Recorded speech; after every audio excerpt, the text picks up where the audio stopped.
A agulha fina tremia no dorso da mão de Helena Duarte cada vez que o vento batia contra as janelas do quarto particular. Do lado de fora, São Paulo parecia feita de vidro escuro, chuva gelada e faróis distantes, enquanto o aquecedor antigo do hospital lutava contra uma noite de inverno que entrava pelas frestas com persistência cruel. Helena mantinha os olhos abertos, não por medo da febre, mas porque aprendera, ao longo de anos, que os momentos mais perigosos chegavam quando todos acreditavam que ela estava fraca. O soro descia gota a gota, lento como uma contagem regressiva que ninguém além dela parecia ouvir. Sobre a mesa ao lado da cama havia um celular desligado, uma pasta de couro encharcada pela chuva e um lenço branco dobrado com precisão quase severa. A enfermeira Paula passara minutos antes, medira sua temperatura e insistira para que ela dormisse. Helena agradecera com um sorriso pálido, mas seus pensamentos continuavam presos aos arquivos copiados naquela tarde, aos números escondidos sob contratos elegantes e às assinaturas que Marcelo julgava invisíveis. Ela conhecia cada corredor da Azevedo Capital, melhor do que muitos diretores que se sentavam à mesa principal. Durante 3 anos, fora chamada de esposa discreta, mulher silenciosa, sombra educada atrás do marido brilhante. Marcelo gostava dessa versão dela, porque uma sombra não questionava decisões, não examinava balanços, não percebia contas abertas em nomes de empresas vazias. Ele nunca entendera que o silêncio de Helena não era ignorância. Era método. Era a paciência de quem preferia reunir provas antes de pronunciar uma única acusação. A febre viera, depois de 48 horas sem descanso, quando Helena cruzara relatórios fiscais com transferências feitas para consultorias inexistentes. Ela estava no escritório secundário da empresa quando o corpo finalmente falhara e Sofia, sua antiga amiga e médica plantonista, a levara ao hospital contra sua vontade. Helena não temia adoecer. Temia apenas que a pasta de couro fosse encontrada antes de chegar ao cofre certo. Ainda assim, ao acordar naquela cama, compreendeu que o corpo também exigia justiça, mesmo quando a alma insistia em continuar lutando. No corredor, passos apressados quebraram o silêncio. Não eram os passos leves das enfermeiras, nem o movimento cansado dos médicos noturnos. Eram passos duros, impacientes, acompanhados por uma voz masculina que Helena reconheceria mesmo se estivesse delirando. Marcelo Azevedo entrava em qualquer lugar como se o mundo lhe devesse passagem. A porta se abriu com violência, batendo contra a parede clara, e ele surgiu usando um casaco caro, o rosto bonito deformado pela raiva, os olhos brilhando não de preocupação, mas de ofensa pessoal. Atrás dele vinha Clara Menezes, envolta em um sobretudo creme, os cabelos perfeitamente alinhados apesar da chuva. Clara não precisava dizer nada para revelar triunfo. Seus dedos seguravam o braço de Marcelo com delicadeza teatral, como se fosse ela quem precisasse protegê-lo de uma cena desagradável. O segurança do hospital tentou intervir, mas Marcelo ergueu a mão e mencionou doações, advogados, influência. Helena observou tudo sem se mover. Naquele instante, viu com clareza a engrenagem que sempre estivera diante dela, vaidade conduzindo crueldade e crueldade vestida de autoridade. Marcelo parou aos pés da cama e olhou para o soro como se fosse uma prova de encenação. Seu desprezo encheu o quarto antes mesmo de sua voz. Ele perguntou se ela estava satisfeita por transformar uma crise conjugal em espetáculo médico, se achava elegante fingir desmaios para atrasar uma conversa inevitável. Helena sentiu a garganta arranhar, mas não respondeu de imediato. A pele ardia sob o cobertor, o braço doía, e ainda assim sua mente permanecia fria, registrando cada palavra, cada gesto, cada testemunha involuntária na porta entreaberta. Clara baixou os olhos com uma falsa compaixão que chegava a ser obscena. Disse a Marcelo que talvez não fosse o momento, mas sua voz trazia a doçura envenenada de quem atiçava uma chama fingindo apagá-la. Ela mencionou documentos desaparecidos, telefonemas suspeitos, uma suposta mensagem enviada por Helena a um concorrente. Marcelo a escutava com o maxilar travado, alimentando a própria humilhação. Para ele, a possibilidade de ter sido enganado pela esposa discreta era insuportável, não por amor ferido, mas porque feria a imagem de homem sempre no controle. Helena virou lentamente o rosto para Clara. A outra mulher sustentou o olhar por poucos segundos antes de desviar, incomodada por não encontrar desespero. Havia meses que Clara tentava provocá-la com perfumes deixados no carro, fotos publicadas em horários calculados e risadas ao telefone quando Marcelo saía da sala. Helena vira tudo, guardara tudo, mas não porque desejasse competir. O que a interessava não era a traição carnal, pequena diante do resto. Era o modo como Clara usava a intimidade para entrar em reuniões, manipular decisões e assinar danos. Marcelo se aproximou da lateral da cama e arrancou o cobertor com um gesto brusco. Paula deu um passo à frente, assustada, mas Helena ergueu discretamente a mão livre, pedindo que esperasse. A sala pareceu encolher. O frio tocou a pele úmida de suor de Helena, atravessando o tecido fino da camisola hospitalar. Marcelo perguntou onde estavam os relatórios, onde ela escondera o que roubara, quem a pagara para destruí-lo. A palavra destruir soou estranha, porque ele falava como se a ruína tivesse sido criada por quem a descobriu. Helena respondeu enfim, em voz baixa, que nada havia sido roubado. Marcelo riu com amargura e disse que ela sempre tivera talento para parecer inocente. Clara aproveitou o silêncio seguinte para afirmar que uma mulher desesperada podia fazer qualquer coisa para não ser abandonada. A frase pairou sobre Helena como poeira de gesso depois de uma parede quebrada. Durante um instante, doeu mais do que a febre, pois havia anos de casamento reduzidos a uma caricatura vulgar. Mesmo assim, ela não permitiu que uma lágrima escapasse. O marido que um dia segurara sua mão diante de um altar, agora examinava seu rosto como um juiz corrupto procura culpa antes de ouvir defesa. Marcelo não se lembrava da noite em que Helena revisara sozinha uma proposta que salvara a empresa de perder seu maior investidor. Não se lembrava das madrugadas em que ela percebera falhas nas estratégias que seus diretores aplaudiam. Para ele, aquelas intervenções eram coincidências, pequenos favores domésticos de uma esposa dedicada. Reconhecer a verdade exigiria humildade, e a humildade nunca encontrara morada nele. O balde de gelo usado para resfriar compressas estava próximo ao lavatório, deixado por uma técnica minutos antes. Marcelo olhou para ele, depois para Helena, e Clara prendeu a respiração com uma expectativa quase imperceptível. Paula murmurou que aquilo não era permitido, mas a voz dela se perdeu sob a tensão. Helena percebeu a intenção antes do gesto. Houve tempo suficiente para Marcelo escolher parar. Houve tempo para lembrar que ela estava com febre, ligada a uma veia, pálida e sozinha. Ele escolheu a crueldade. A água fria caiu sobre Helena em um golpe branco, cortante, brutal em sua simplicidade. O corpo dela arqueou por reflexo.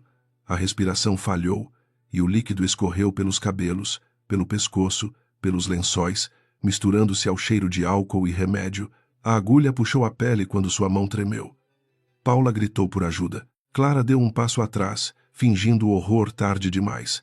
Marcelo ficou imóvel, como se esperasse que a humilhação arrancasse uma confissão. Mas Helena apenas fechou os olhos por um segundo e voltou a abri-los. Foi nesse segundo que algo se partiu sem fazer som. Não foi o amor, porque o amor já vinha morrendo de formas discretas, sufocado por mentiras, desprezo e solidão. O que se partiu foi a última ponte de misericórdia que Helena ainda mantinha entre o homem que Marcelo fora e o homem que escolhera se tornar. Ela sentiu frio até os ossos, mas sua mente ficou tão límpida que a dor pareceu distante. Cada detalhe do quarto se gravou nela com precisão de sentença. Marcelo perguntou novamente pelos documentos, porém sua voz já não tinha o mesmo peso. Talvez porque Helena o encarasse sem súplica, talvez porque Paula chamasse médicos no corredor, talvez porque Clara finalmente percebesse que algumas cenas, uma vez testemunhadas, não voltavam à sombra. Helena respirou devagar, com os lábios quase azulados, e disse que ele acabara de fazer diante de testemunhas o que sempre fizera em silêncio dentro de casa. A frase não foi alta. Ainda assim, atingiu Marcelo como uma bofetada limpa. Ele avançou um passo, mas Sofia entrou no quarto antes que pudesse falar. A médica trazia o jaleco aberto sobre a roupa escura e uma expressão que não aceitava intimidação. Ordenou que todos se afastassem da paciente e chamou 2 seguranças pelo nome, sem hesitação. Marcelo tentou usar o sobrenome, a conta do hospital, os contatos do conselho. Sofia respondeu que naquela sala havia prontuário, testemunhas e câmeras no corredor e que nenhuma doação comprava o direito de agredir uma mulher doente sob cuidados médicos. Clara tocou o braço de Marcelo e sussurrou que eles deveriam ir. Mas ele a afastou com irritação. Seu orgulho não suportava recuar diante de médicos, enfermeiras e da esposa encharcada, que ainda parecia menos derrotada do que ele. Helena observou a pequena fissura entre os amantes, a forma como Clara media riscos com olhos rápidos, a forma como Marcelo confundia fúria com coragem. Mesmo tremendo, ela compreendeu que a noite lhe dera algo que meses de investigação talvez demorassem a conseguir. Marcelo acabara de revelar sua natureza publicamente. Sofia cobriu Helena com mantas aquecidas e verificou a punção com cuidado. A agulha havia se deslocado, deixando uma mancha vermelha sob a fita transparente. Helena sentiu dor quando a médica retirou o acesso, mas não fez ruído. Seu rosto permanecia calmo demais para Paula, que tinha lágrimas nos olhos. Marcelo encarou aquele silêncio como provocação. Disse que ela não sairia dali antes de entregar o que pertencia a ele. Helena respondeu que nada pertencente a ele precisava ser escondido e tudo escondido por ele agora precisava ser explicado. A frase mudou o ar do quarto. Clara empalideceu antes de controlar a expressão. Marcelo percebeu tarde demais o deslize. Não o dela, mas o próprio. Porque Helena não falara como uma esposa acuada, e sim como alguém que já sabia. Seus olhos buscaram a pasta de couro sobre a mesa. Mas Sofia se colocou no caminho com naturalidade. O gesto foi pequeno, quase casual, porém cheio de significado. Helena viu e entendeu. Ainda existiam pessoas capazes de reconhecer uma injustiça antes que ela fosse assinada por advogados caros. Os seguranças finalmente conduziram Marcelo para fora, apesar de seus protestos. Clara o acompanhou, mas antes de sair, lançou a Helena um olhar duro, despido de doçura. Não havia mais máscara completa entre elas. Havia uma guerra declarada, embora apenas uma das duas compreendesse o tamanho do campo. A porta se fechou, abafando a voz de Marcelo no corredor. O quarto ficou cheio de silêncio. Aquele silêncio estranho depois da tempestade, quando os objetos parecem envergonhados por terem presenciado a fraqueza humana em sua forma mais feia. Paula trocou os lençóis com mãos trêmulas, enquanto Sofia examinava a temperatura de Helena. A médica disse que precisaria registrar tudo. Helena assentiu. Sua voz saiu rouca quando pediu que o registro fosse técnico, preciso, sem adjetivos desnecessários. Sofia a encarou com uma mistura de espanto e tristeza. Mesmo encharcada, febril e humilhada, Helena pensava como alguém preparando um processo, não como alguém buscando consolo. Essa era sua força e também sua condenação. Ela aprendera cedo que emoção sem prova era facilmente transformada em histeria pelos homens certos. Quando ficaram a sós por alguns minutos, Sofia perguntou se ela queria ligar para alguém da família. Helena demorou a responder. A palavra família abriu uma porta interna que ela mantinha fechada havia anos. Pensou em Augusto Duarte, seu pai, um homem cujo nome ainda fazia banqueiros baixarem a voz e políticos recalcularem alianças. Pensou nas mensagens não respondidas, nos aniversários atravessados por silêncio, na promessa que fizera a si mesma de não usar o poder dele para vencer uma batalha que desejava enfrentar com as próprias mãos. Ela disse apenas que ainda não. Sofia não insistiu, embora soubesse mais do que quase todos.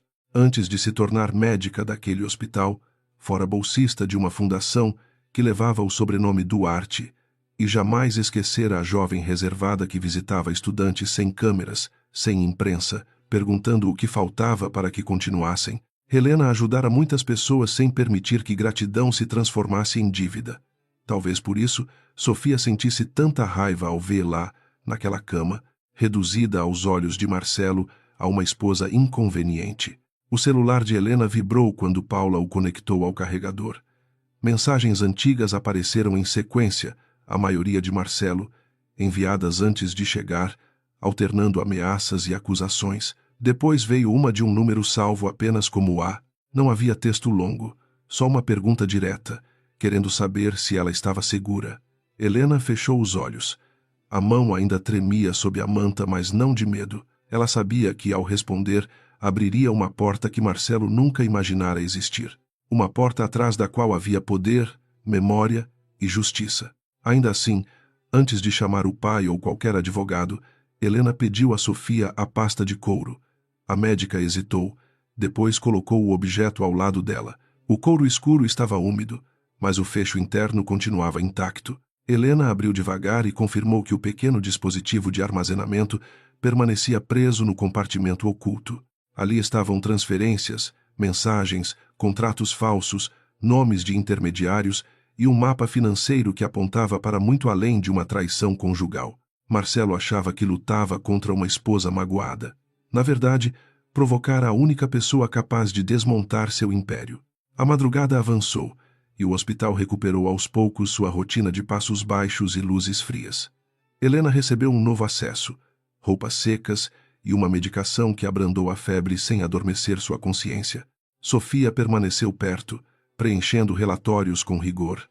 Paula deixou chá quente sobre a mesa, como se aquele gesto simples pudesse devolver um pouco de humanidade ao quarto. Helena agradeceu. Não prometeu vingança, não amaldiçoou Marcelo, não pronunciou o nome de Clara. Apenas olhou para a janela escura e permitiu que a última ilusão morresse em paz. Quando finalmente tocou no celular, seus dedos já não tremiam. Ela abriu a mensagem do número A e escreveu que estava viva, que precisava de Antônio Valente ao amanhecer e que o assunto não podia mais esperar. Não escreveu papai. Ainda não. Havia palavras que carregavam anos demais para caber em uma madrugada ferida. Do outro lado da cidade, ela sabia, uma estrutura silenciosa começaria a se mover. Não por capricho, não por orgulho familiar, mas porque certas violências só terminavam quando a verdade encontrava documentos, testemunhas e coragem. No corredor, Marcelo saía do hospital com Clara ao lado, furioso por ter sido contrariado. Ele dizia que Helena se arrependeria, que ninguém destruiria sua reputação, que colocaria todos os advogados disponíveis contra ela. Clara o escutava com a cabeça baixa, mas seu medo já se misturava ao cálculo. Ela não gostara do olhar de Helena, não gostara da calma, nem da médica, nem da pasta que Sofia protegera.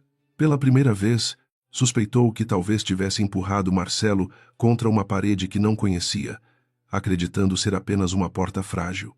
Helena não sabia exatamente qual seria o primeiro golpe da manhã, mas sabia qual não seria. Não choraria diante dele, não pediria explicações a Clara, não tentaria convencer ninguém de sua dignidade usando palavras frágeis.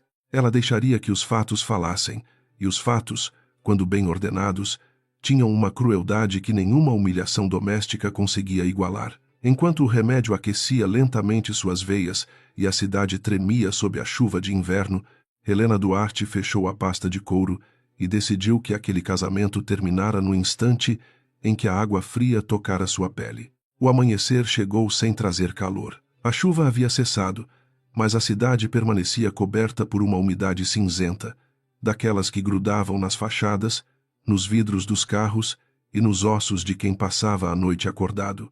Helena deixou o hospital antes das 7, usando um casaco emprestado por Sofia e um lenço escuro envolvendo o braço onde a pele ainda guardava a marca da agulha. A febre diminuíra, mas a fraqueza caminhava com ela como uma sombra insistente, lembrando que o corpo também possuía limites. Sofia quis levá-la para sua própria casa, longe de Marcelo, longe dos advogados que certamente começariam a agir antes do meio-dia.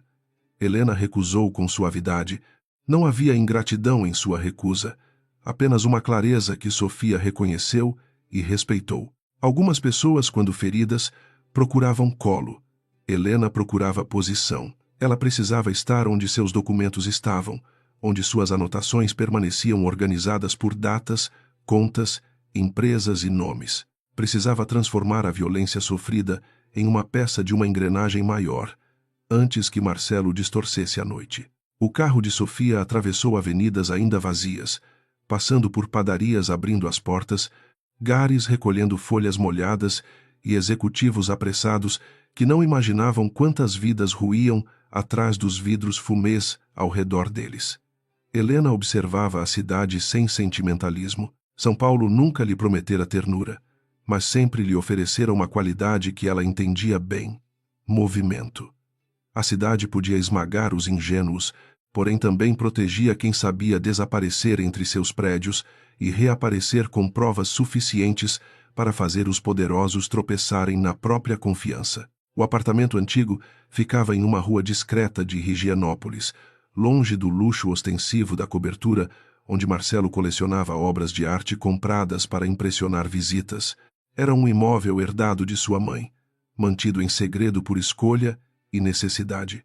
As paredes claras, as estantes de madeira e a mesa larga no escritório guardavam uma ordem silenciosa que sempre acalmara Helena. Ali não havia retratos de casamento, taças gravadas, nem presentes de aniversário escolhidos por assistentes. Havia livros, arquivos, uma cafeteira pequena e janelas voltadas para árvores molhadas. Sofia entrou primeiro, verificando por instinto se o lugar estava seguro. Helena quase sorriu ao ver a médica agindo como guarda-costas, embora o gesto lhe tocasse mais do que desejava admitir.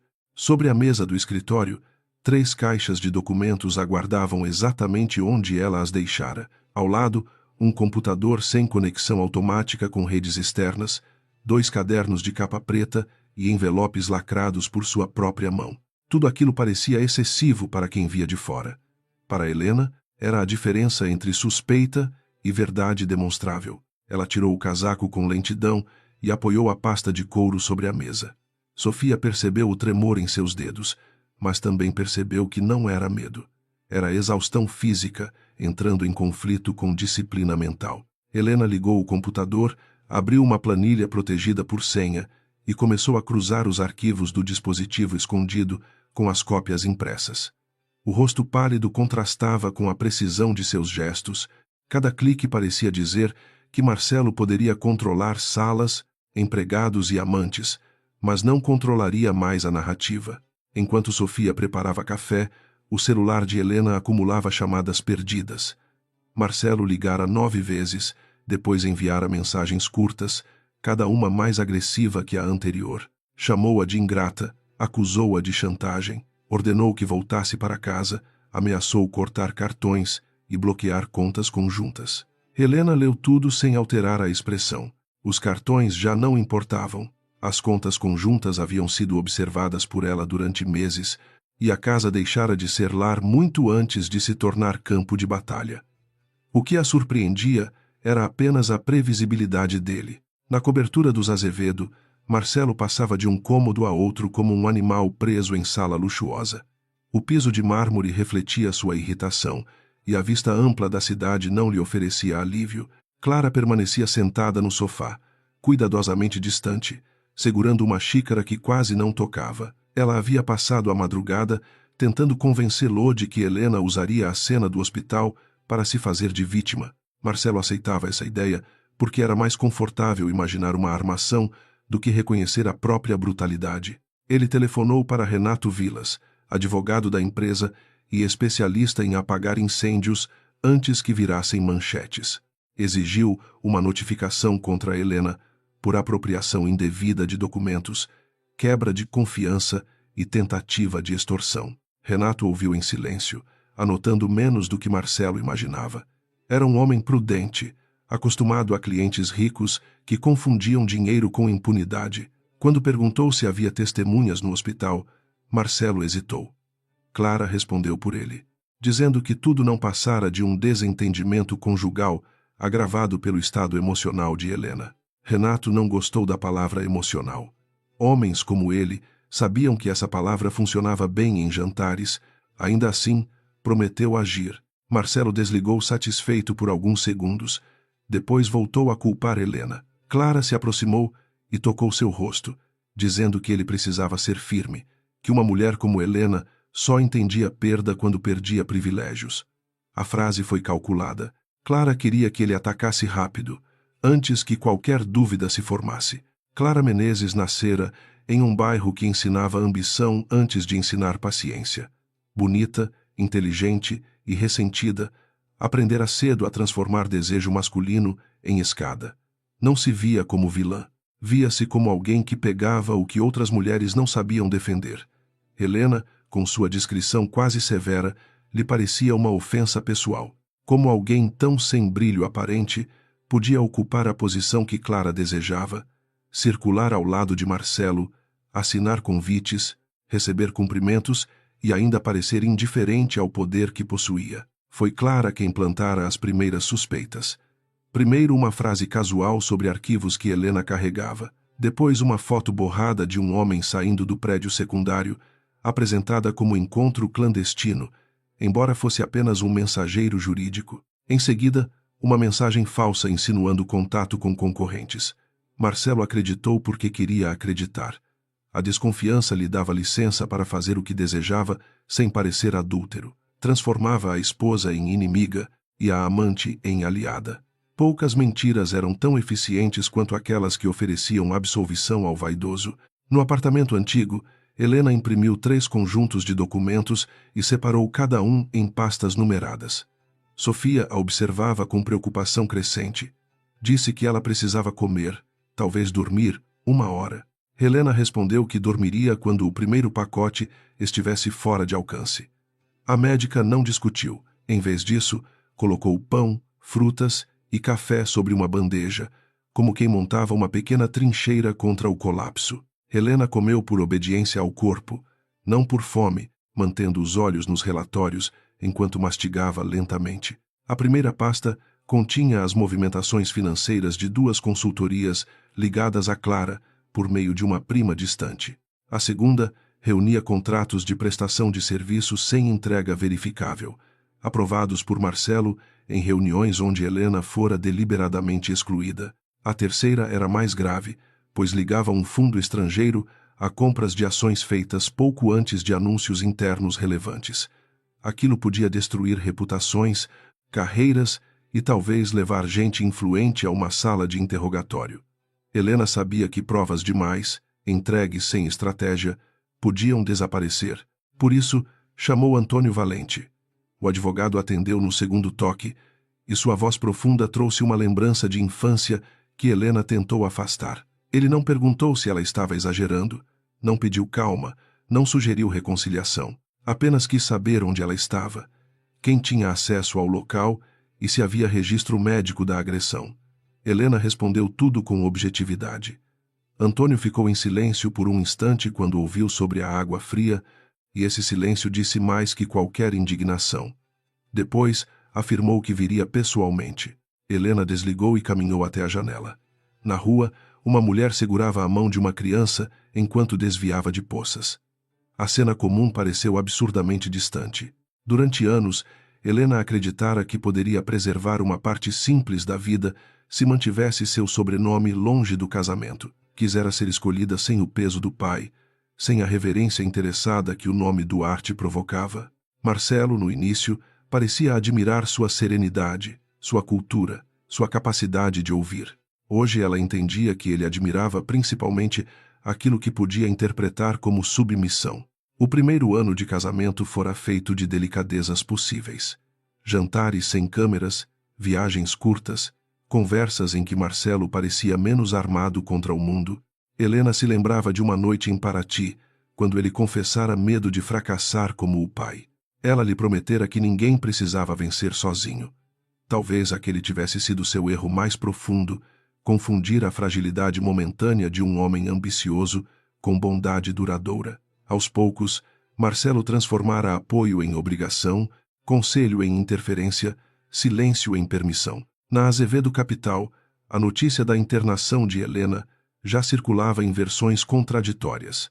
Alguns funcionários diziam que ela tivera uma crise nervosa. Outros comentavam que Marcelo fora visto saindo furioso do hospital. A diretora financeira, Beatriz Lemos, fechou a porta de sua sala ao receber uma mensagem de Clara pedindo cópias de acessos recentes ao servidor.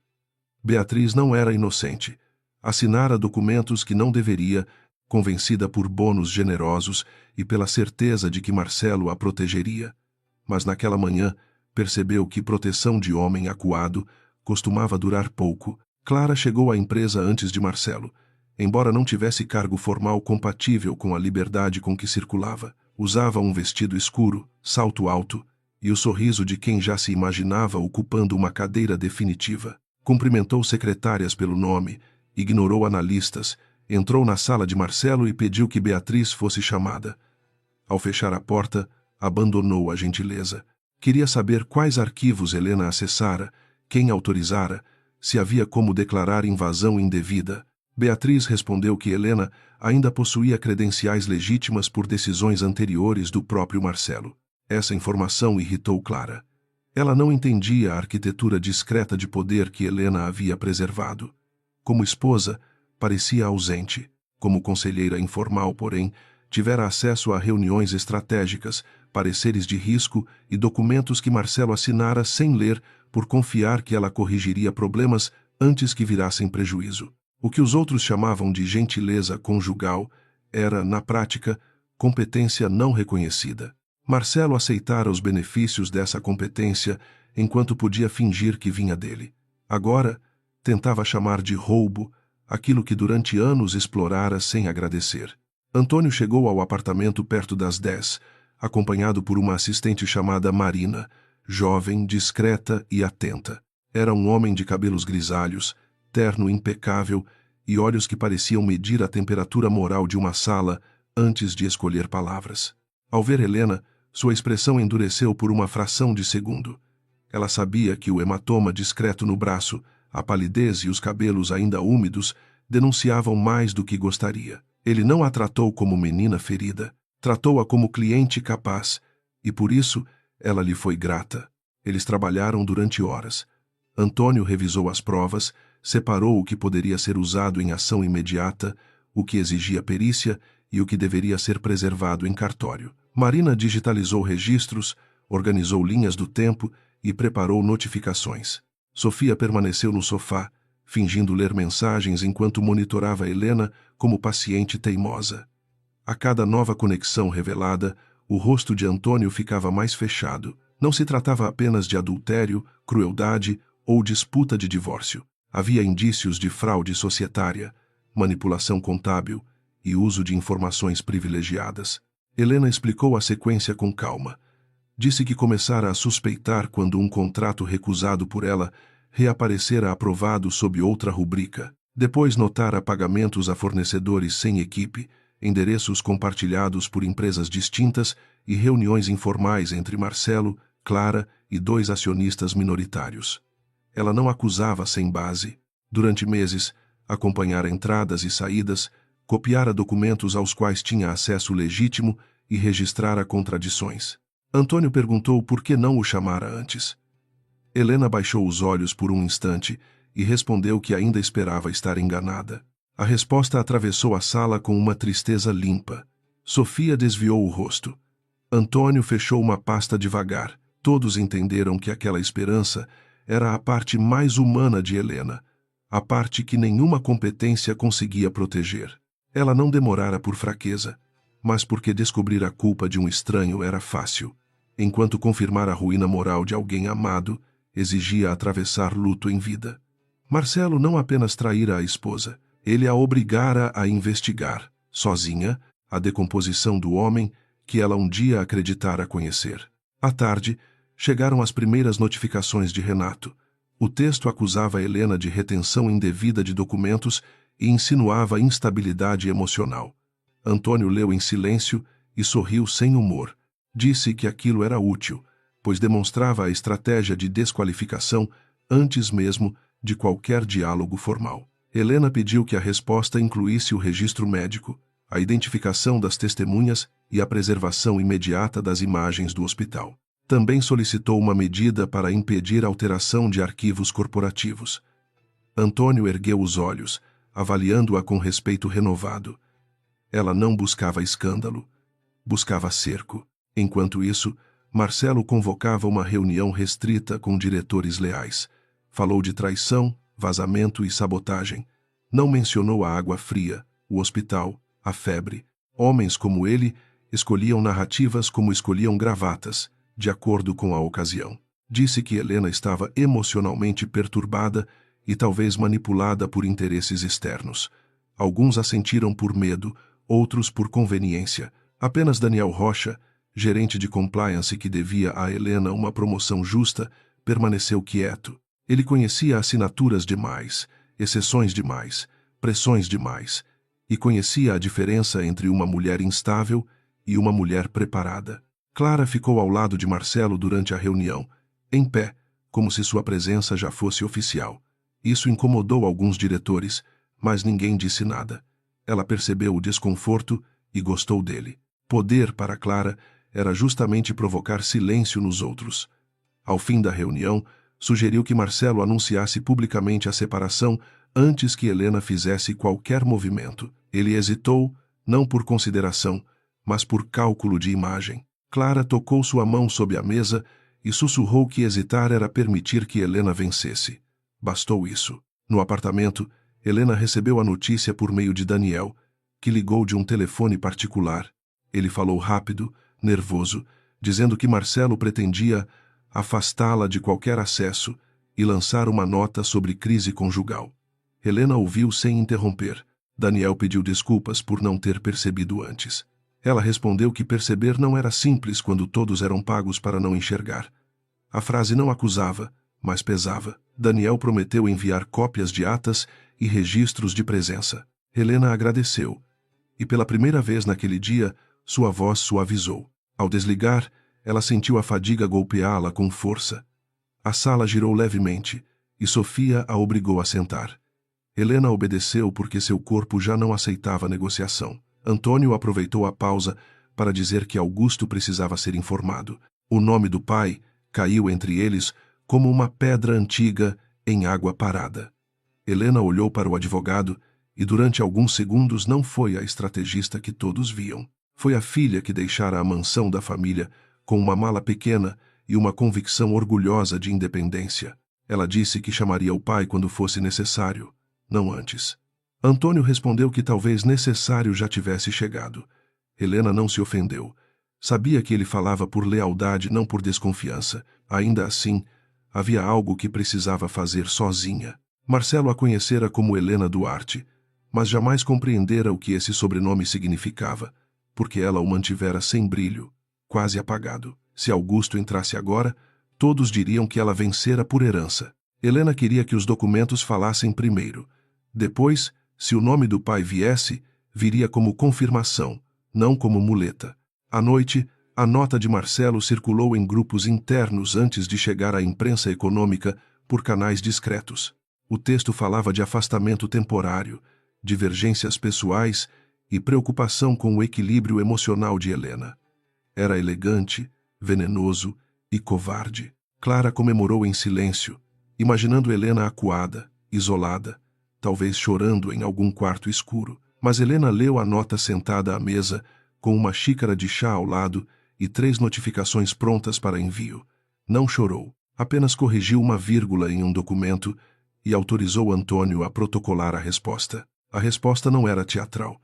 Informava a agressão ocorrida no hospital, solicitava a preservação de imagens, contestava a tentativa de difamação e exigia auditoria independente sobre contratos específicos. Também comunicava que qualquer destruição de arquivos seria interpretada como obstrução.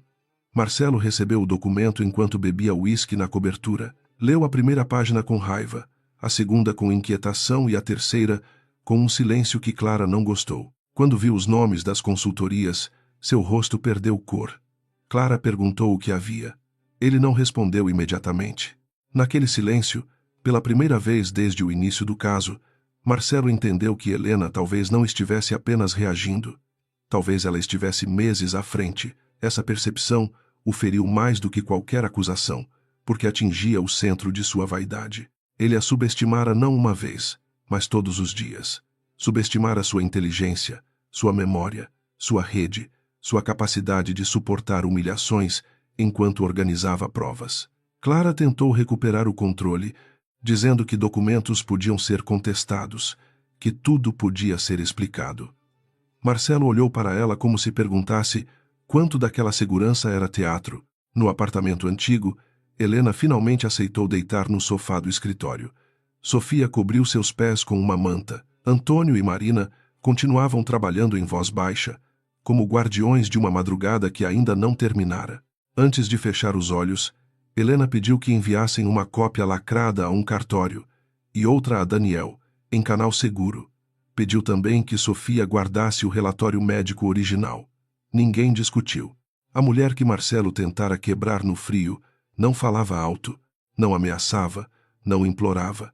Ela apenas distribuía peças no tabuleiro. O sono veio em fragmentos. Helena sonhou com a mãe. Não como a vira pela última vez, frágil e distante, mas jovem, caminhando por um jardim ao sol, dizendo que dignidade não era orgulho, era abrigo interno. Ao acordar, já passava da meia-noite. A cidade estava quieta e o apartamento cheirava a papel, café e chuva antiga. Havia uma mensagem nova no celular. Era de Marcelo. Pela primeira vez não trazia insulto. Dizia apenas que eles precisavam conversar antes que ela cometesse um erro irreversível. Helena leu a frase 2 vezes. Depois apagou a tela.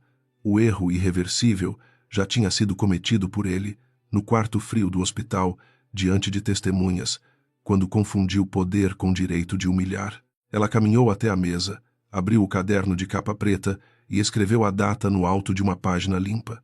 Abaixo, anotou 3 palavras que guiariam cada movimento dali em diante: prova, proteção, ruptura. Não havia espaço para reconciliação dentro daquela ordem. Havia apenas justiça.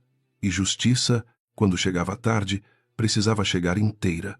Antônio Valente chegou antes das 8 da manhã, com o rosto de quem não dormira, mas também não desperdiçara a noite. Trouxe 2 pastas novas, um envelope lacrado e uma gravidade que fez Sofia pousar a xícara na mesa sem ruído. Helena já estava acordada, sentada diante da janela, vestindo uma blusa escura de gola alta que escondia parte da palidez, mas não o cansaço ao redor dos olhos. O inverno continuava firme sobre a cidade e aquela luz cinzenta parecia adequada para uma verdade que se aproximava sem pedir licença. Marina abriu o computador e projetou na parede uma linha do tempo que ocupava quase toda a superfície branca. Havia datas marcadas em vermelho, contratos em azul, transferências em cinza, reuniões em amarelo. Helena observou o mapa como quem encara um corpo aberto em mesa cirúrgica.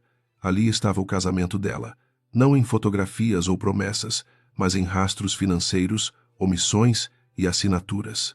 Antônio explicou que 3 cartórios já haviam recebido cópias lacradas, que a notificação ao hospital fora protocolada e que o pedido de preservação de imagens estava formalmente registrado. Helena assentiu, mas seus olhos pararam no envelope que Antônio ainda não abrira. Ele percebeu. Havia entre os dois uma linguagem antiga, feita de silêncios leais e limites respeitados. Antônio fora advogado de sua mãe, depois do pai, e finalmente dela, embora Helena insistisse em usar seus serviços apenas quando não havia outra saída. Ele colocou o envelope sobre a mesa, empurrando-o devagar em sua direção. Disse que Augusto chegara a São Paulo durante a madrugada e queria ver lá. Não telefonara diretamente porque sabia que ela poderia recusar se ouvisse sua voz. O nome do pai atravessou Helena com uma força que ela não demonstrou. Sofia desviou o olhar para não invadir uma dor que não lhe pertencia.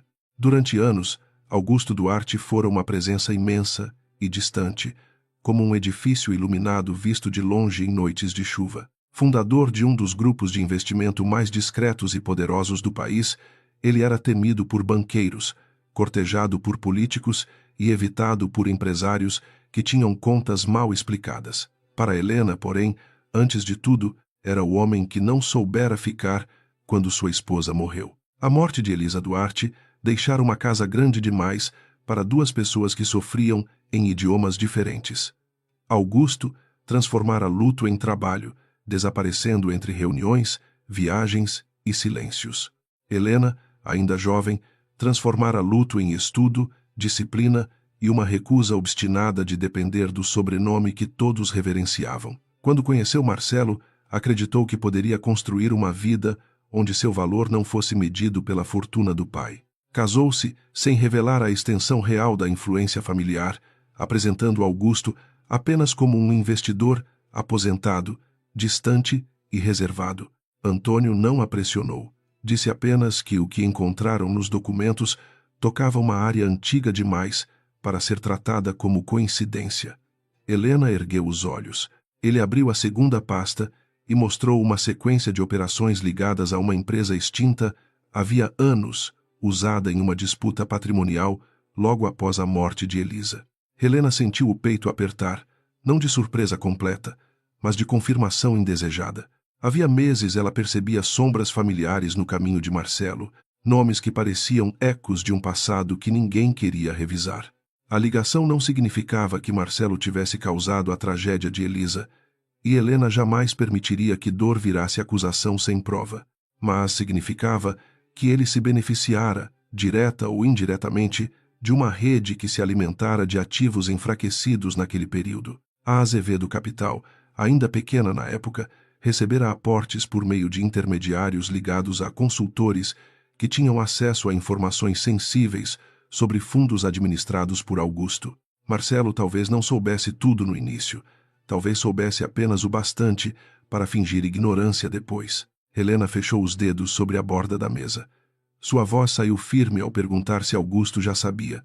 Antônio respondeu que sabia o suficiente para estar furioso e pouco o bastante para ainda não agir sem ela. Essa distinção importava. Augusto Duarte podia destruir reputações com uma ligação, congelar alianças com um encontro, fechar portas que Marcelo nem sabia que existiam. Mas se fizesse isso antes de Helena conduzir sua própria verdade, ela se tornaria aos olhos do mundo apenas uma filha protegida. E essa caricatura seria outra violência. Enquanto decidiam o próximo passo, na sede da Azevedo Capital, o clima havia se tornado pesado. Marcelo entrara pela garagem privativa para evitar perguntas, mas não conseguiu evitar os olhares. Funcionários fingiam concentração, celulares vibravam sob mesas e portas se fechavam depressa demais. A nota enviada por Helena e Antônio já circulava entre diretores, embora ninguém admitisse ter lido.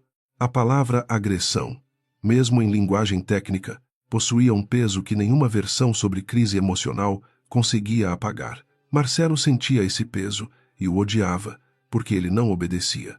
Clara esperava em sua sala, vestindo branco como se quisesse encenar inocência.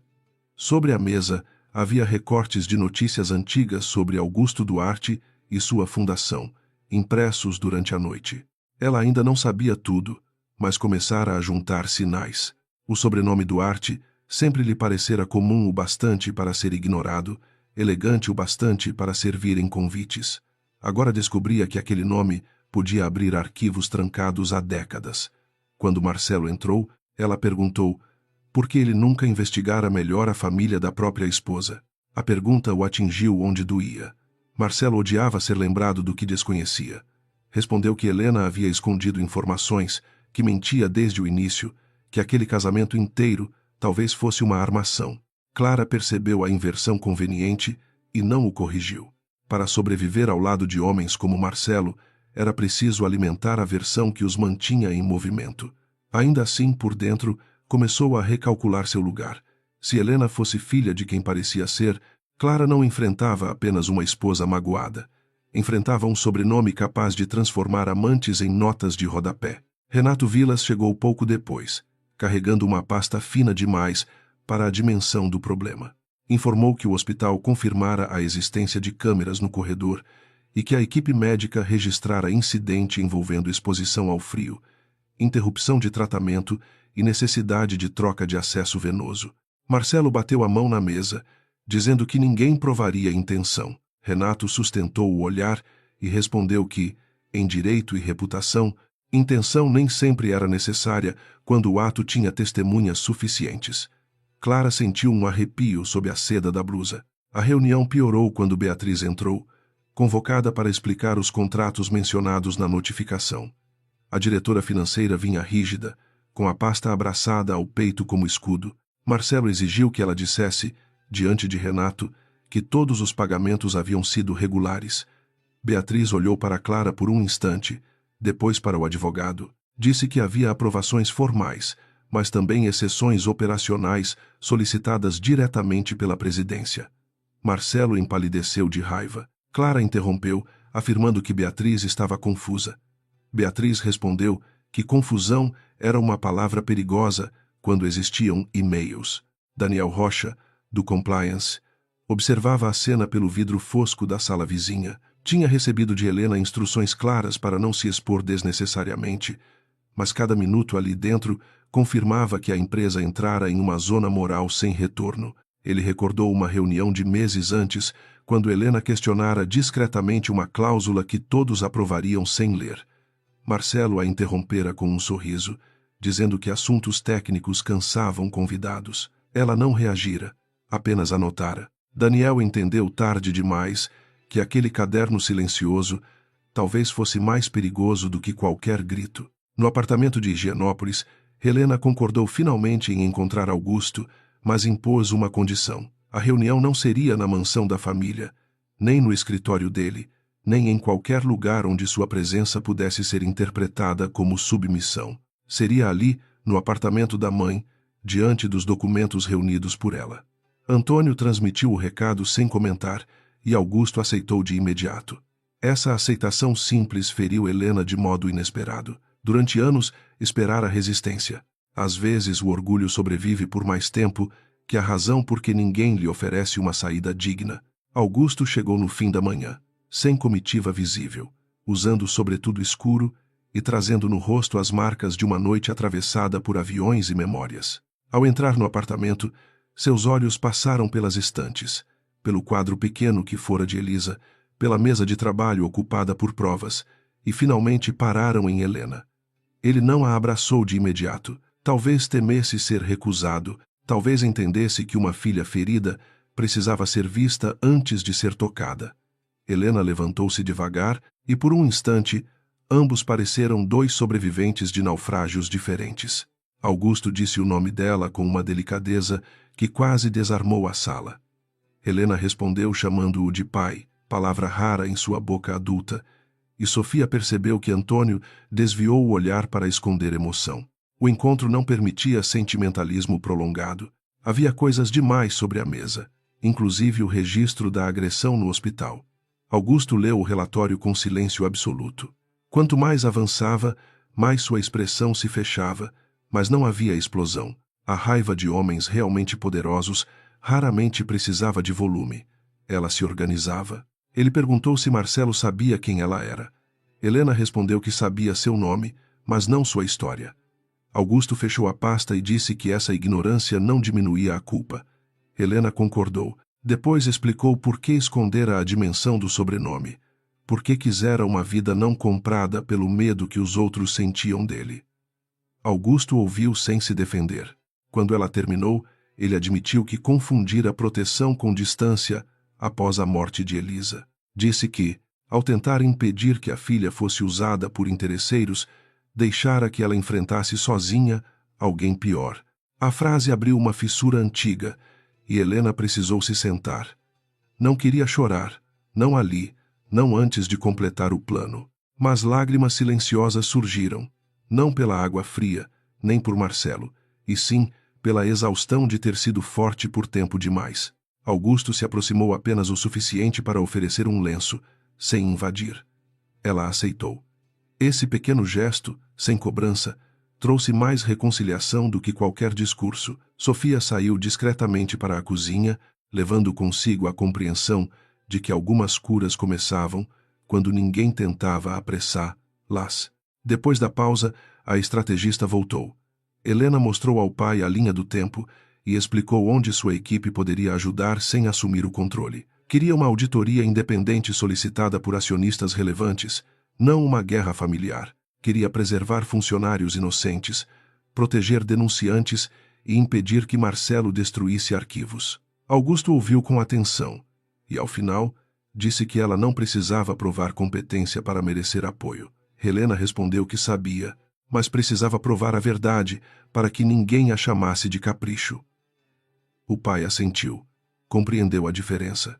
Naquela mesma tarde, Antônio protocolou uma medida exigindo preservação de documentos e anunciou formalmente a representação de Helena em questões matrimoniais e societárias. Em paralelo, uma firma de auditoria ligada a investidores institucionais solicitou esclarecimentos a Azevedo Capital sobre contratos específicos. O movimento foi técnico, elegante e devastador em sua sobriedade. Marcelo recebeu a notícia como quem sente o piso ceder sem ver buraco. Clara leu o nome da firma e perdeu a cor. Não era uma provocação doméstica. Era o início de uma inspeção feita por pessoas que não aceitariam charme como resposta. Marcelo convocou uma reunião extraordinária para o dia seguinte, pretendendo apresentar Helena como instável diante de acionistas e preservar sua autoridade. A estratégia nascera do desespero, mas ele a vestiu de firmeza. Renato alertou que atacar a saúde mental dela após o incidente hospitalar poderia parecer retaliação. Marcelo respondeu que a reputação dele estava em jogo. Renato, cansado, disse que justamente por isso convinha parar de agir como se reputação fosse construída pela humilhação dos outros. A frase provocou um silêncio gelado. Marcelo mandou que ele se limitasse a cumprir ordens. Clara, porém, viu na reunião uma chance. Se conseguisse fazer Helena parecer manipuladora, talvez a revelação do sobrenome parecesse truque de herdeira. Passou a tarde ligando para colunistas, plantando insinuações sobre uma esposa reservada, rica e vingativa, que não aceitava ser deixada. Também procurou Beatriz, oferecendo proteção em troca de lealdade absoluta. Beatriz ouviu, gravou a conversa no celular e, ao desligar, ficou vários minutos olhando para a própria imagem refletida na janela. A autopreservação começava a aparecer, enfim, uma forma tardia de consciência. Helena soube da reunião por Daniel. Estava no escritório do apartamento, com Augusto sentado à distância, quando recebeu a mensagem. Marcelo pretendia acusá-la de instabilidade e pedir a suspensão de seus acessos residuais. Helena respirou fundo. Augusto quis intervir imediatamente, mas ela ergueu a mão com calma, disse que compareceria. Antônio concordou, desde que ela fosse acompanhada e levasse provas suficientes para impedir distorções. Sofia protestou por motivos médicos. Helena sorriu pela primeira vez em 2 dias, um sorriso pequeno e cansado, dizendo que algumas febres passavam mais depressa quando se removia a causa. A noite antes da reunião foi ocupada por preparação meticulosa. Marina organizou imagens do hospital, mensagens de Marcelo, registros de acesso e contratos. Antônio selecionou o que poderia ser exibido sem comprometer investigações futuras. Augusto fez apenas 2 ligações, ambas curtas, ambas suficientes para garantir que acionistas certos estivessem presentes. Helena revisou sua própria fala, cortando qualquer frase que soasse como dor pessoal sem relevância jurídica. Não queria piedade. A piedade podia comover por um dia. A estrutura correta podia mudar o destino de uma empresa. Quando amanheceu, o céu continuava baixo, mas a chuva cessara. Helena vestiu um terno azul escuro, prendeu os cabelos com simplicidade e cobriu a marca do braço com uma manga longa. No espelho do corredor, viu uma mulher mais magra do que na semana anterior, pálida, com olhos fundos. Também viu uma mulher inteira. Sofia entregou-lhe a medicação e exigiu que comesse antes de sair. Helena obedeceu sem discutir, porque coragem não era desprezar limites, e sim administrá-los. Depois pegou a pasta principal e saiu com Antônio. A sede da Azevedo Capital ocupava 3 andares de um prédio espelhado na Faria Lima.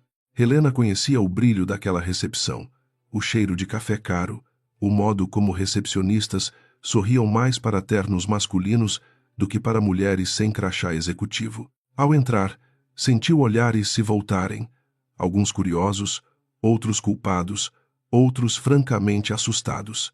Daniel apareceu junto aos elevadores e inclinou a cabeça em cumprimento discreto. Helena respondeu com os olhos. Não precisava de discursos de lealdade. Precisava que cada pessoa fizesse o certo no momento exato. Marcelo aguardava na sala do conselho, cercado por diretores, 2 acionistas minoritários e Renato, que parecia desejar estar em outro continente. Clara estava ali também, sentada perto da cabeceira, embora sua presença não constasse da pauta. Ao ver Helena, Marcelo levantou-se com expressão calculada entre indignação e desprezo. Disse que ela não deveria ter vindo sem autorização médica. Helena respondeu que a preocupação dele chegava atrasada e em formato inadequado. Alguns presentes baixaram os olhos. Clara apertou os dedos contra a mesa, percebendo que a primeira frase já lhe escapara.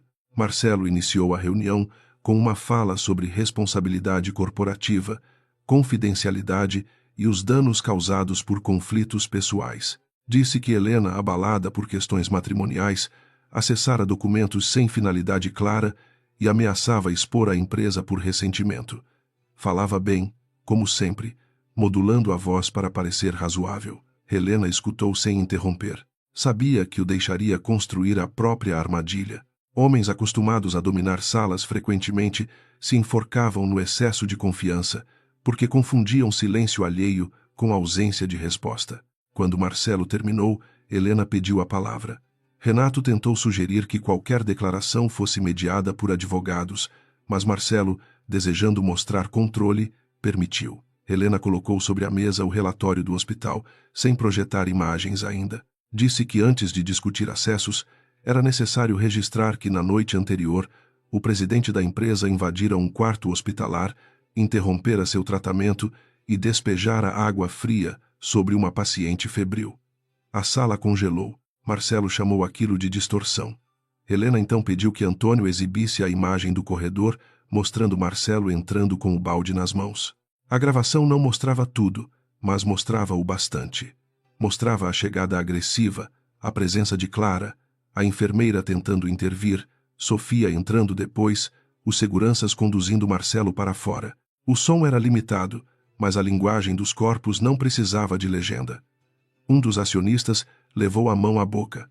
Beatriz, sentada ao fundo, fechou os olhos por um instante. Clara ficou imóvel, com a elegância subitamente inútil. Marcelo sentiu a sala deslocar-se contra ele.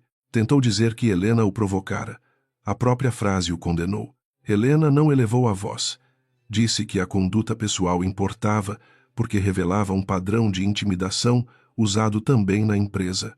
Em seguida, apresentou mensagens de Marcelo ameaçando bloquear recursos, notas internas, insinuando instabilidade emocional e tentativas de remover acessos antes da preservação de arquivos. Depois, sem explicar mais do que o necessário, mostrou a lista de contratos sob auditoria.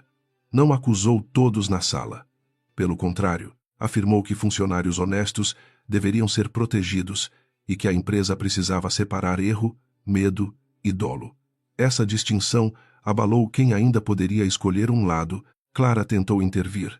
Disse que Helena manipulava emoções, que o casamento delas, corrigiu depressa, o casamento dela com Marcelo não deveria contaminar decisões empresariais. O deslize provocou um silêncio breve, mas cruel. Helena olhou para ela com serenidade. Perguntou qual era exatamente sua função naquela reunião e sob qual autoridade tivera acesso a contratos mencionados em mensagens enviadas a Beatriz. Clara abriu a boca, mas nada seguro saiu. Marcelo tentou protegê-la, dizendo que Clara era consultora informal. Helena pediu então o contrato de consultoria, os entregáveis e as aprovações. A sala compreendeu que a amante não era apenas amante. Era canal, influência e peça financeira. Beatriz levantou a mão com hesitação e informou que possuía registros de solicitações feitas por Clara fora do fluxo regular. Marcelo gritou seu nome, mas parou ao perceber que os acionistas o observavam. A autoridade dele rachava em público e nada era mais insuportável para um homem como Marcelo do que perder o teatro da superioridade. Helena não sorriu. Não havia prazer em assistir à queda de uma estrutura que também carregava empregados inocentes. Então Antônio recebeu uma mensagem no celular e inclinou-se para Helena.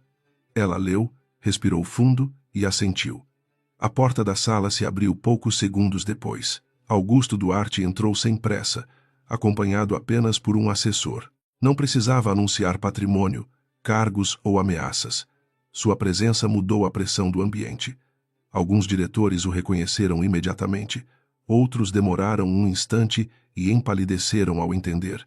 Marcelo ficou de pé, confuso, depois atônito. Clara perdeu a postura por completo. O sobrenome que ela pesquisara durante a madrugada agora tinha corpo, voz e olhar. Augusto não tomou o centro da sala. Parou ao lado de Helena, não à frente dela. Esse detalhe foi percebido por todos. Disse apenas que estava ali como pai de Helena Duarte e como representante de interesses acionários que exigiriam transparência absoluta.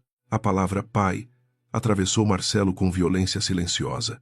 Ele olhou de Augusto para Helena, reconstruindo em segundos todos os momentos em que a chamara de dependente, limitada, ingrata. A mulher que ele tentara humilhar no hospital era filha do homem cuja aprovação ele buscara indiretamente durante anos, sem jamais conseguir acesso.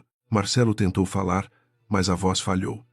Depois disse que havia um mal-entendido, que assuntos conjugais tinham sido exagerados, que ele sempre respeitara Helena. A mentira soou pequena demais diante das imagens recém-exibidas. Augusto o encarou, sem levantar o tom, e afirmou que respeito não era uma palavra compatível com água fria sobre uma mulher doente.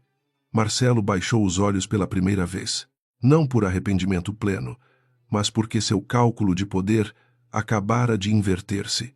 A pessoa que ele julgara isolada estava ligada a uma força que ele não podia comprar. Helena fechou a pasta e declarou que a reunião terminaria com 3 medidas: preservação integral de documentos, afastamento temporário de Marcelo de decisões ligadas aos contratos investigados e abertura de auditoria independente. Um acionista tentou ponderar sobre impacto de mercado. Helena respondeu que o impacto de encobrir fraude seria pior. Sua voz estava calma, mas todos ouviram a firmeza de quem já atravessara a humilhação mais íntima e não tinha mais medo de constrangimentos públicos. A votação preliminar não foi unânime, mas foi suficiente para mudar o curso dos acontecimentos. Ao sair da sala, Marcelo seguiu Helena até o corredor. Chamou seu nome com uma urgência nova. Ela parou, acompanhada por Antônio, enquanto Augusto se mantinha a alguns passos. Marcelo parecia menor fora da sala de conselho, como se as paredes de vidro revelassem a fragilidade que o mármore da cobertura escondia. Ele disse que precisava conversar a sós, que Clara o confundira, que ele estava pressionado. Helena o ouviu até o fim. Depois respondeu que um homem pressionado revela seus limites e ele revelara a ausência deles. Clara apareceu atrás, tentando chamá-lo, mas Marcelo não se virou. Pela primeira vez, ela sentiu o gosto amargo de ser descartável na mesma velocidade com que fora promovida. Helena viu essa percepção passar pelo rosto dela e não sentiu compaixão. Clara fizera escolhas conscientes, ferira outras mulheres na empresa, estimulara crueldades e se alimentara da queda alheia. Ainda assim, Helena não precisava destruí-la com insultos. As provas seriam suficientes. Às vezes, a justiça mais dura era permitir que cada pessoa fosse alcançada exatamente pelo que assinara, escrevera e desejara. Quando Helena entrou no elevador, o corpo, enfim, cobrou o preço. Ela segurou a barra lateral, e Antônio percebeu antes que qualquer outro.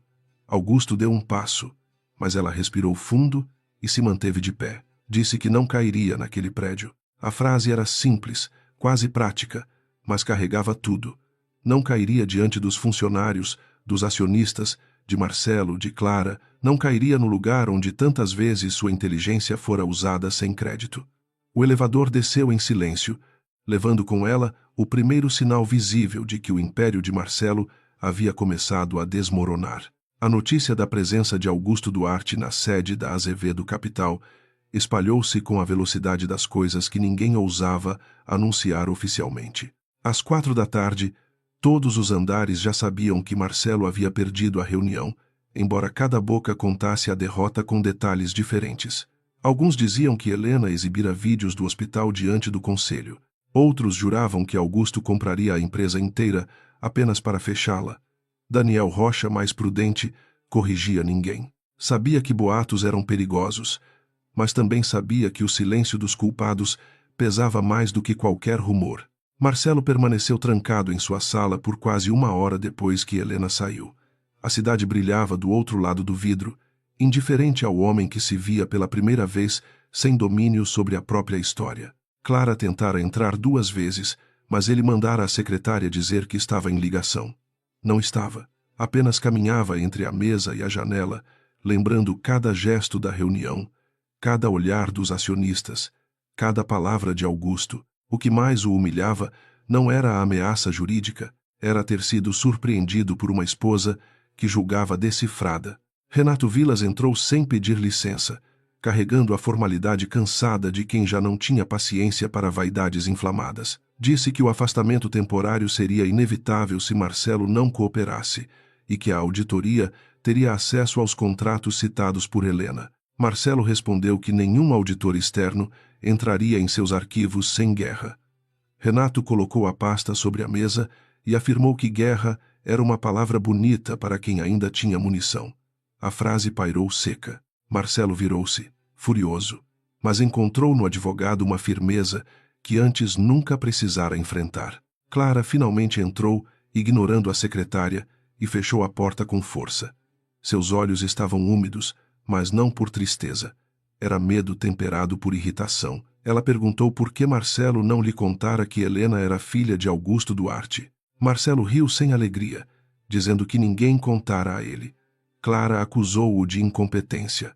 O insulto atravessou o orgulho dele com violência. Durante meses, ela o alimentara com admiração calculada, chamando-o de visionário, corajoso, injustiçado por uma esposa fria.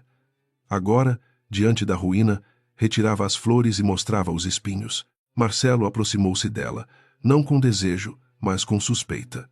Perguntou quais mensagens Clara enviara a Beatriz e quais contratos pedira sem autorização formal. Clara respondeu que agira para protegê-lo, como sempre. Ele percebeu o excesso de rapidez na resposta.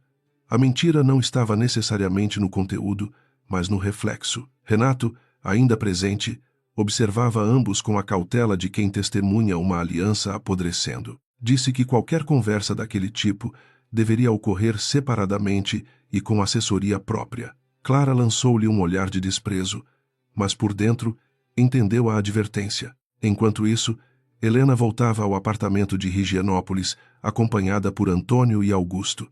Sofia esperava na sala com expressão severa, e a primeira coisa que fez foi medir a pressão dela. Helena aceitou o exame como quem cumpre uma cláusula contratual. O cansaço lhe pesava nos ombros, mas havia um tipo novo de ar entrando em seus pulmões. Não era alívio. Alívio ainda parecia distante. Era a sensação de que a verdade deixara de ser um arquivo escondido em uma pasta de couro e começara a ocupar salas onde antes só reinava a conveniência. Augusto ficou próximo à janela, observando a filha sem interferir. Vira muitos executivos enfrentarem crises, mas poucos haviam mantido a precisão de Helena sob febre, humilhação pública e colapso conjugal. Esse orgulho lhe trouxe culpa. Durante anos, admirara de longe a independência dela, como se distância fosse respeito. Agora via que independência também podia ser solidão quando ninguém oferecia presença sem controle. Ele disse que os auditores começariam no dia seguinte e que acionistas relevantes apoiariam a medida. Helena agradeceu, mas pediu que nenhuma ação ultrapassasse o escopo definido. Antônio explicou que a próxima etapa seria mais difícil. Marcelo, acuado, poderia tentar destruir reputações, transferir recursos, culpar subordinados ou fabricar documentos. Clara tentaria salvar a si mesma e talvez atacasse Helena pela imprensa. Daniel precisava ser protegido como fonte interna, e Beatriz, se decidisse colaborar, teria de ser orientada antes que escolhesse um acordo com o lado errado. Helena ouviu tudo em silêncio. Depois disse que Marcelo sempre fora mais perigoso quando se sentia desprezado. Clara, por outro lado, era mais perigosa quando percebia que deixara de ser indispensável. A noite caiu sobre a cidade com uma limpidez fria. No apartamento, todos trabalhavam em ritmo de vigília. Marina organizava evidências em categorias. Antônio preparava comunicações formais. Sofia insistia em pausas. E Augusto fazia ligações curtas em uma voz tão baixa que parecia conversar com a própria sombra. Helena revisava depoimentos de antigos funcionários desligados após questionarem contratos. Um nome se repetia: Lúcia Ferraz, analista sênior, demitida meses antes sob acusação de baixa performance. Helena se lembrava dela. Uma mulher competente, quieta, que evitava bajulação e fazia perguntas difíceis. Helena pediu que Daniel localizasse Lúcia. A resposta veio 1 hora depois. Lúcia aceitava falar, mas temia retaliação, pois sua indenização fora condicionada a cláusulas agressivas de confidencialidade. Antônio sorriu com tristeza ao ler o contrato. Disse que confidencialidade não protegia a fraude. Helena pediu que a reunião fosse marcada em local seguro, sem exposição. Mais uma vez, pensou na quantidade de pessoas que Marcelo usara como peças descartáveis, convencido de que medo era sinônimo de lealdade. O poder dele não construíra uma equipe. Construíra um corredor cheio de testemunhas caladas. Na cobertura, Marcelo bebia sem sentir gosto. Clara estava em outro cômodo, falando ao telefone em voz baixa, e ele desconfiava de cada sussurro. O apartamento, antes símbolo de ascensão, parecia um cenário alugado para uma peça que perdera público. Sobre a mesa, mensagens de aliados chegavam em tom cuidadoso, todas oferecendo apoio genérico e nenhuma assumindo compromisso real. Um acionista que rira de suas piadas na semana anterior agora recomendava transparência. Um diretor que sempre o chamava de amigo sugeria afastamento estratégico. Marcelo compreendeu que poder atraía companhia, mas queda produzia distância. Clara voltou dizendo que conhecia um jornalista disposto a publicar uma matéria sobre a herdeira vingativa que escondia fortuna enquanto se fazia de mulher simples. Marcelo, em outro momento, teria aprovado. Agora hesitou. Depois da gravação do hospital, atacar Helena podia parecer desespero. Clara insistiu que a opinião pública era volúvel, que bastava transformar a história em manipulação de família rica contra empresário em ascensão. Marcelo olhou para ela e perguntou se a ideia era salvar os dois ou apenas afastar dela o foco dos contratos. Clara não respondeu rápido o suficiente. A discussão explodiu sem grande volume, mas com veneno acumulado. Clara lembrou Marcelo de todas as promessas, da separação anunciada, da cadeira que ele lhe oferecera, do futuro que vendera em noites de hotel e viagens discretas. Marcelo respondeu que ela o empurrara para atacar Helena, que inventara parte das suspeitas, que o fizera parecer agressor diante de câmeras. Clara riu, amarga, dizendo que ele não precisava de ajuda para ser cruel. A verdade, dita por quem também se beneficiara da crueldade, caiu entre eles como um copo quebrado. Na manhã seguinte, os auditores chegaram a Azevedo Capital em duplas discretas, acompanhados por representantes jurídicos. Não houve espetáculo, e isso tornou tudo mais assustador para os culpados. Pessoas realmente perigosas não precisavam levantar a voz. Pediam documentos, registravam horários, copiavam servidores e solicitavam presença de responsáveis por processos específicos. Beatriz entregou sua senha com as mãos frias. Daniel acompanhou a equipe ao arquivo digital e indicou logs de acesso que poderiam desaparecer se não fossem preservados. Cada procedimento técnico retirava mais um pedaço do abrigo onde Marcelo escondia seus atos. Marcelo tentou circular pela empresa como se ainda comandasse tudo, mas encontrou portas fechadas por protocolos que ele mesmo aprovara no passado para impressionar investidores. O comitê especial limitara sua autoridade sobre os contratos sob investigação. Ele assinara tantas políticas de governança sem ler-las que agora era capturado por sua própria fachada. Ao perceber isso, sentiu uma raiva quase infantil, chamou Renato de traidor, Daniel de ingrato, Beatriz de fraca. Não chamou Helena de nada em voz alta, porque havia começado a temer que cada insulto contra ela retornasse com prova. Lúcia Ferraz encontrou Helena em uma sala reservada do escritório de Antônio. Chegou com um casaco simples, uma bolsa gasta e olhos de quem dormia mal havia meses. Contou que fora pressionada a aprovar inconsistências em relatórios de fornecedores e que, ao recusar, recebeu avaliações negativas fabricadas. Clara participara de reuniões informais, sempre sem registro, sugerindo que quem não se adaptava ao ritmo de Marcelo não servia para a empresa. Lúcia entregou cópias de mensagens e um caderno de anotações. Helena segurou as páginas com cuidado, como quem recebe um testemunho vivo. Ao fim da conversa, Lúcia pediu desculpas por não ter procurado ajuda antes. Helena respondeu que ninguém deveria pedir desculpas por ter medo de pessoas que usavam salário, reputação e futuro como armas. Lúcia chorou sem barulho. Antônio explicou as proteções legais possíveis e garantiu que ela não ficaria sozinha. A cena marcou Helena profundamente. Durante anos, acreditara que seu sofrimento conjugal era uma ferida privada. Agora via que a mesma lógica de humilhação se espalhava pela empresa. Marcelo não quebrava apenas promessas matrimoniais. Quebrava pessoas administrativamente. Com as novas provas, a auditoria encontrou pagamentos circulares entre consultorias, reembolsos sem justificativa e uma sequência de aprovações fora de alçada. O nome de Clara aparecia indiretamente por meio de parentes e empresas associadas. Beatriz, percebendo que seria sacrificada se continuasse calada, procurou Renato e ofereceu colaboração. Mas Renato, já consciente de que seu cliente principal perdia o controle, encaminhou-a ao comitê especial. Beatriz entregou gravações, inclusive a ligação em que Clara exigia lealdade. A voz da amante, tão doce em público, soava nua e mandona quando acreditava não ser registrada. Quando Clara soube, tentou fugir para a casa de uma amiga, levando joias, dinheiro e um notebook. Foi impedida não por força, mas por uma ordem judicial que bloqueava determinados bens e determinava a preservação de equipamentos ligados à investigação. A notícia chegou a Marcelo em forma de mensagem de Renato. Ele leu e sentou-se devagar. Pela primeira vez, entendeu que Clara podia transformar-se em acusadora, Beatriz em colaboradora, Daniel em testemunha, Lúcia em símbolo, Helena em condutora e Augusto em garantia. Ele, que sempre se imaginara centro, estava cercado por consequências. O confronto decisivo aconteceu 2 dias depois, em uma assembleia extraordinária convocada para formalizar o afastamento de Marcelo e instaurar investigação ampla. A sala maior da Azevedo Capital estava cheia, mas ninguém falava alto.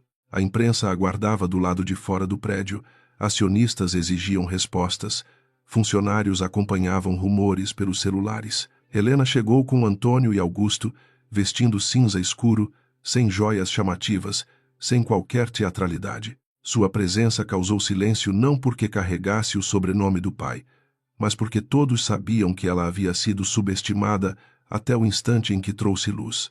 Marcelo entrou atrasado, abatido, mas ainda tentando sustentar dignidade. Usava o mesmo tipo de terno impecável que antes lhe servia como armadura. Clara veio acompanhada por advogado próprio, separada dele por distância calculada. Quando seus olhares se cruzaram, não havia amor, nem parceria, apenas a hostilidade de cúmplices tentando prever quem sangraria primeiro. Helena observou sem prazer. A queda dos outros raramente era limpa, havia sempre restos, ruídos, pessoas tentando arrastar consigo quem estivesse ao alcance. Por isso, ela se mantinha atenta. A verdade precisava ser protegida até o último minuto. O presidente interino do conselho abriu a sessão com voz formal. Relatou a existência de indícios robustos de irregularidades e recomendou o afastamento de Marcelo das funções executivas até conclusão da auditoria. Marcelo pediu a palavra. Falou de sua trajetória, dos riscos que assumira, da ingratidão de pessoas beneficiadas por sua liderança. Depois voltou-se para Helena e, em tom mais baixo, disse que ela estava permitindo que mágoas pessoais destruíssem o que eles construíram juntos. A escolha do plural fez algo endurecer no rosto dela. Juntos, para Marcelo, sempre significara que ela trabalhava e ele recebia glória. Helena levantou-se. Não respondeu como esposa, mas como alguém que conhecia cada camada daquela ruína. Disse que mágoa pessoal não criava contratos falsos, não registrava pagamentos sem entrega, não pressionava funcionárias, não invadia o hospital, não derramava água fria sobre uma paciente e não tentava chamar de instabilidade a resistência de quem sobrevivia. Sua voz não tremeu. Alguns acionistas desviaram o olhar, talvez porque as palavras não deixavam espaço para a neutralidade confortável. Marcelo tentou interromper, mas o presidente do conselho pediu que ela continuasse. A sala, enfim, lhe pertencia por mérito. Antônio exibiu então trechos das gravações autorizadas, mensagens de Clara, depoimentos de Lúcia e Beatriz, além dos primeiros apontamentos da auditoria. Não revelou tudo, apenas o suficiente para tornar impossível a negação. Clara levantou-se, pálida, acusando Marcelo de ter usado seu nome e sua confiança. Marcelo riu com incredulidade, chamando-a de mentirosa. Ela respondeu que possuía mensagens dele, autorizando cada passo. A Assembleia assistiu ao colapso público da aliança que havia tentado destruir Helena. Não foi uma cena bonita, foi necessária. Mentiras compartilhadas costumavam morrer mordendo umas às outras. Então, Marcelo fez o que ninguém esperava tão cedo. Caminhou até Helena, ignorando protestos de seu advogado, e parou diante dela com os olhos vermelhos. O orgulho, espremido pelo medo, quebrou-se em uma postura quase irreconhecível. Ele ajoelhou-se no carpete da sala, diante de acionistas, diretores, advogados e da mulher que humilhara. Pediu perdão. Pediu que ela impedisse Augusto de destruir. Lou disse que ainda a amava, que Clara o enganara, que ele perdera a cabeça. As palavras saíram apressadas, desesperadas, mais preocupadas com a queda do que com a ferida causada. Helena olhou para ele por longo tempo. Parte da sala esperava um gesto dramático, talvez uma lágrima, talvez uma frase definitiva que pudesse virar manchete. Mas a dor real não obedecia ao ritmo do espetáculo. Ela viu o homem que amara, ou a lembrança dele, misturado ao homem que escolhera feri-la. Viu também a armadilha emocional embutida naquele joelho no chão. Marcelo não se ajoelhava diante da consciência, ajoelhava-se diante da perda. E havia uma diferença imensa entre arrependimento e medo bem vestido de remorso. Ela pediu que ele se levantasse. Marcelo não obedeceu de imediato, talvez esperando que a humilhação pública comprasse misericórdia. Helena repetiu, com mais firmeza. Quando ele finalmente se ergueu, ela disse que perdão não era moeda para suspender auditoria, nem casamento era abrigo para crime.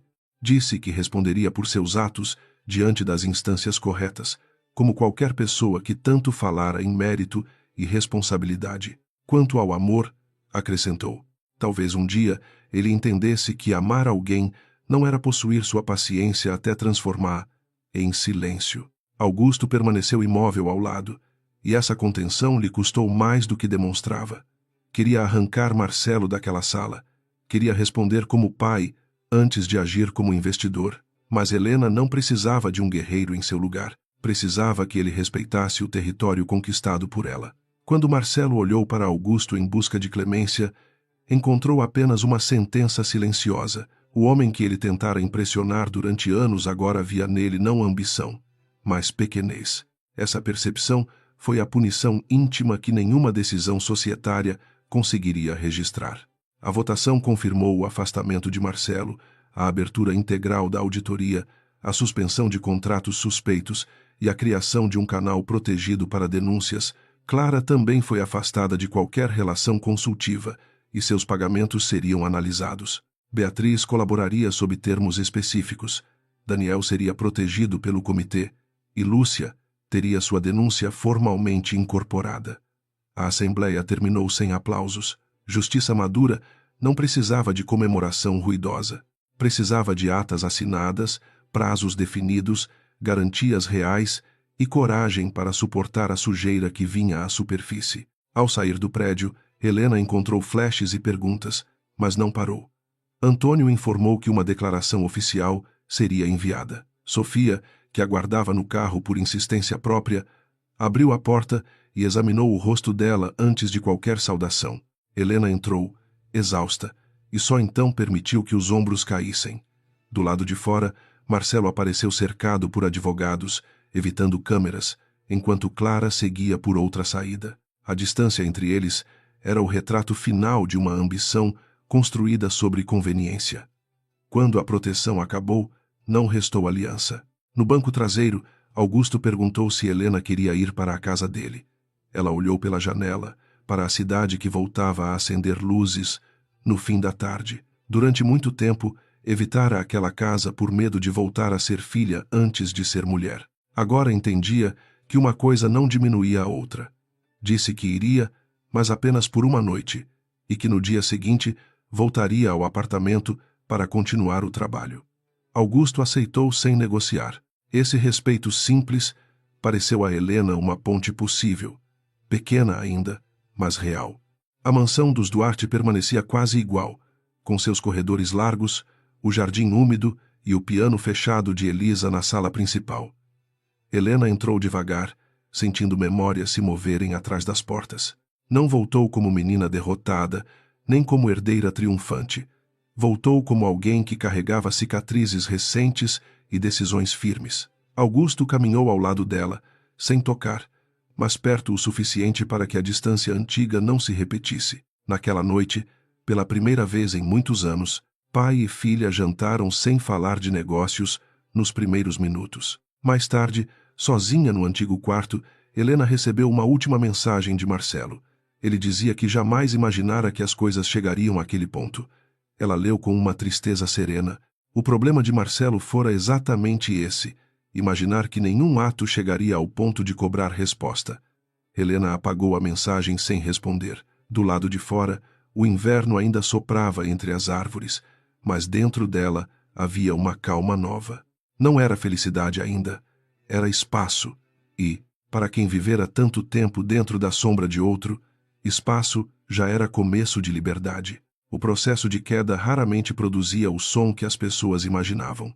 Não havia trovões constantes, nem portas arrombadas a cada minuto, nem vilões confessando tudo diante de multidões satisfeitas. Havia e-mails formais enviados ao amanhecer, notificações recebidas por advogados cansados, senhas revogadas sem alarde, crachás desativados, planilhas anexadas a relatórios e reuniões em que homens antes ruidosos aprendiam a falar baixo. Helena descobriu, nas semanas seguintes, que a justiça tinha menos aparência de incêndio e mais de máquina antiga, pesada, lenta, mas implacável, quando enfim começava a mover-se. Marcelo deixou a presidência da Azevedo Capital em uma manhã sem chuva. A imprensa chamou o afastamento de medida preventiva, os acionistas falaram em governança, e Renato Vilas usou todos os termos técnicos possíveis para evitar palavras mais simples. Helena não compareceu à entrada do prédio para vê-lo sair. Não precisava. Estava no 14º andar, em uma sala emprestada ao Comitê de Reestruturação, lendo o relatório preliminar da auditoria. Cada página confirmava uma parte da verdade, mas nenhuma confirmação lhe dava prazer. Provas encerravam dúvidas, não apagavam aquilo que havia sido vivido. Clara Menezes tentou negociar antes de ser chamada oficialmente a depor. Seu advogado apresentou-a como jovem influenciada por Marcelo, profissional sem autoridade formal, mulher apaixonada que aceitara tarefas sem compreender a extensão dos riscos. A narrativa era frágil, mas não inútil. Clara sabia transformar fragilidade em mercadoria quando lhe convinha. Helena leu o resumo da defesa com expressão imóvel. Lembrou-se dela no quarto do hospital, atrás de Marcelo, fingindo compaixão, enquanto esperava que a crueldade produzisse rendição. Algumas pessoas só descobriam a própria vulnerabilidade quando a arma mudava de direção. Beatriz colaborou de modo amplo. Entregou mensagens, registros de reuniões, comprovantes de pagamento e nomes de intermediários. Não se transformou em heroína por isso, e Helena não permitiu que ninguém reescrevesse a história com tinta confortável demais. Beatriz errara, assinara o que não devia, silenciara diante de pressões, mas sua colaboração ajudou a proteger funcionários que poderiam ser culpados para salvar diretores mais influentes. Helena insistiu que responsabilidade não fosse confundida com vingança. Quem agira por medo responderia de forma diferente de quem construíra o medo como ferramenta de gestão. Lúcia Ferraz voltou ao prédio meses depois da demissão injusta, não como funcionária humilhada pedindo lugar, mas como consultora temporária do novo canal de integridade, contratada para ajudar a reconstruir processos que Marcelo havia contaminado. Quando entrou na recepção, segurava a bolsa com força, e Helena percebeu o esforço por trás de sua postura ereta. Algumas vitórias exigiam atravessar o mesmo corredor onde se fora ferido. Helena a recebeu sem discursos excessivos, apenas com um aperto de mão firme, e a promessa de que nenhuma denúncia seria tratada como inconveniência administrativa enquanto ela tivesse voz. Daniel Rocha assumiu o papel central na revisão de compliance. Trabalhava demais, falava pouco e carregava nos olhos a culpa de quem viu tarde, mas escolheu não fingir cegueira quando a hora chegou. Helena não o absolveu com facilidade, porque absolvições apressadas costumavam servir mais a quem concedia do que a quem recebia. Mas confiou tarefas a ele, observou suas escolhas e, aos poucos, permitiu que sua lealdade fosse provada por atos. A empresa precisava de pessoas capazes de permanecer corretas, mesmo quando a correção já não rendia aplausos. Augusto visitava a sede apenas quando necessário. Sua presença ainda provocava tensão, mas ele aprendeu a ocupar uma cadeira lateral, deixando Helena conduzir reuniões, responder perguntas, recusar pressões. A primeira vez que um acionista dirigiu a ele uma pergunta que cabia a ela, Augusto permaneceu em silêncio e olhou para a filha. Helena respondeu com precisão, demonstrando que conhecia melhor que todos a anatomia da crise. Depois, no elevador, Augusto disse que ela falava como Elisa quando estava prestes a vencer uma discussão. Helena sorriu, e o sorriso trouxe luz a uma memória antes dolorida. O divórcio avançou em paralelo, sem espetáculo romântico, sem cenas de reconciliação impossível. Marcelo tentou diferentes estratégias. Primeiro pediu compreensão.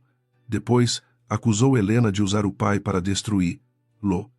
Em seguida, ofereceu acordos generosos demais para quem acreditava estar certo. Por fim, escreveu cartas longas, cheias de lembranças selecionadas, jantares, viagens, promessas antigas. Helena leu apenas a primeira inteira, não por frieza, mas por respeito ao passado que existira antes de apodrecer. Depois pediu a Antônio que recebesse qualquer comunicação por via formal. O coração também precisava de protocolos para cicatrizar. Em uma tarde de sol tímido, Marcelo insistiu em encontrá-la no escritório de Antônio. Chegou mais magro, com barba por fazer e o olhar de quem dormia mal. Já não usava o perfume caro que antes anunciava sua chegada antes da voz. Helena entrou acompanhada pelo advogado, mas pediu que a conversa fosse breve e civil. Marcelo segurava um envelope, talvez esperando que um objeto físico tornasse seu arrependimento mais concreto. Disse que perdera a empresa, os aliados, a imagem pública e que só agora entendia quem ela era. Helena respondeu que ele ainda começava pela perda errada. Ele ficou em silêncio, ferido pela precisão.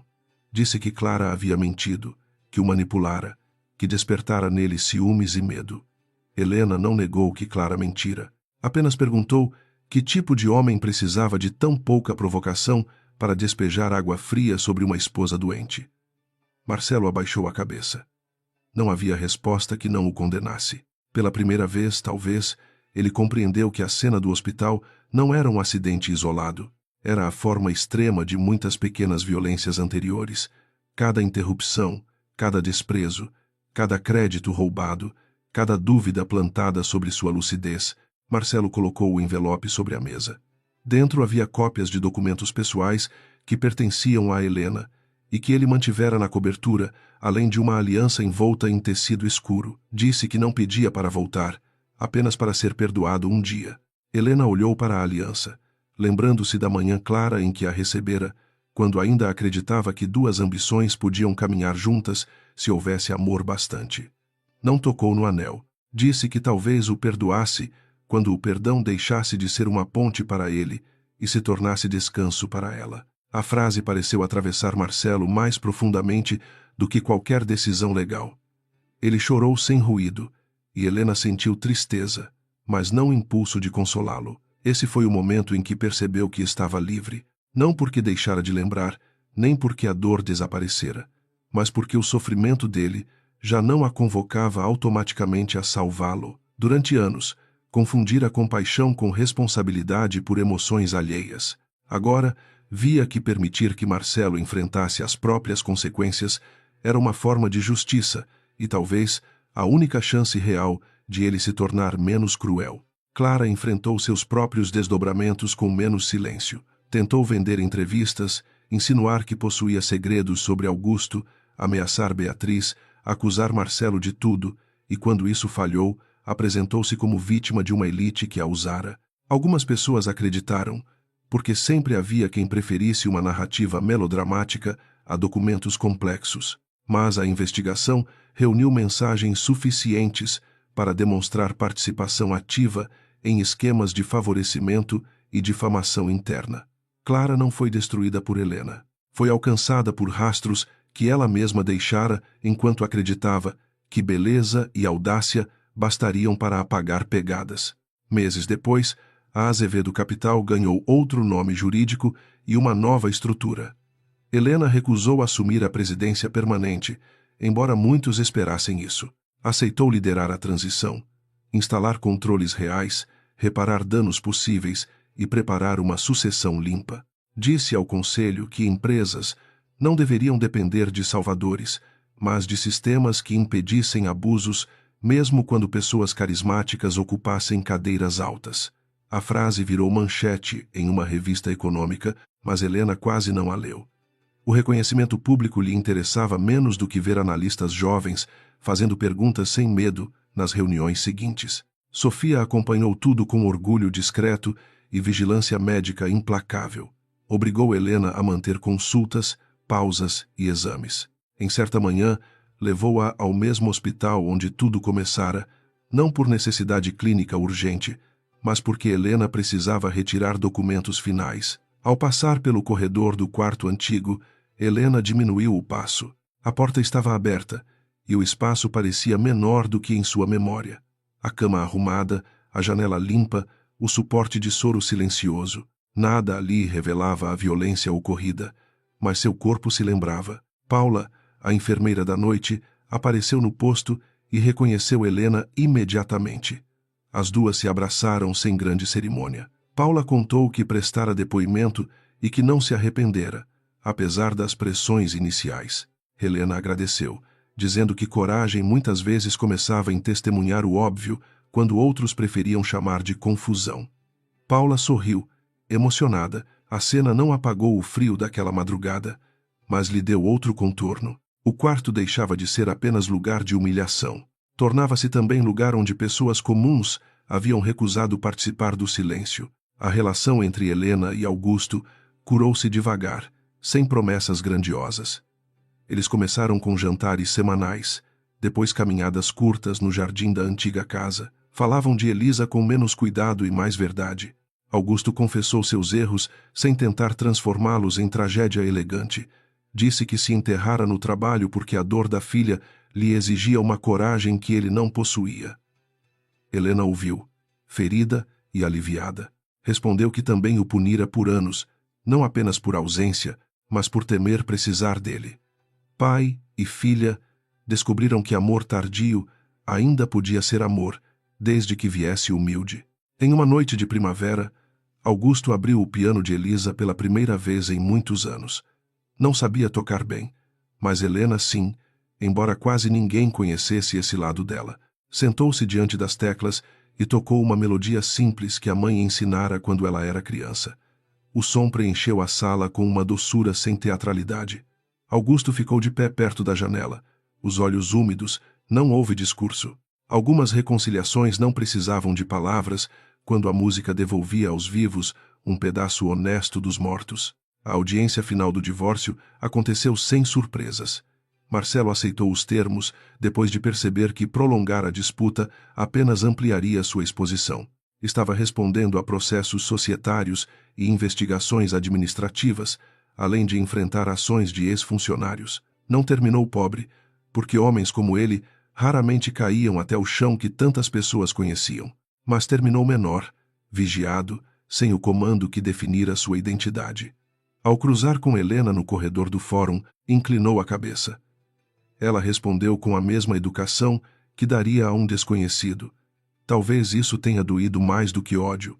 Do lado de fora, havia sol. Helena não esperava sentir leveza naquele dia, mas sentiu.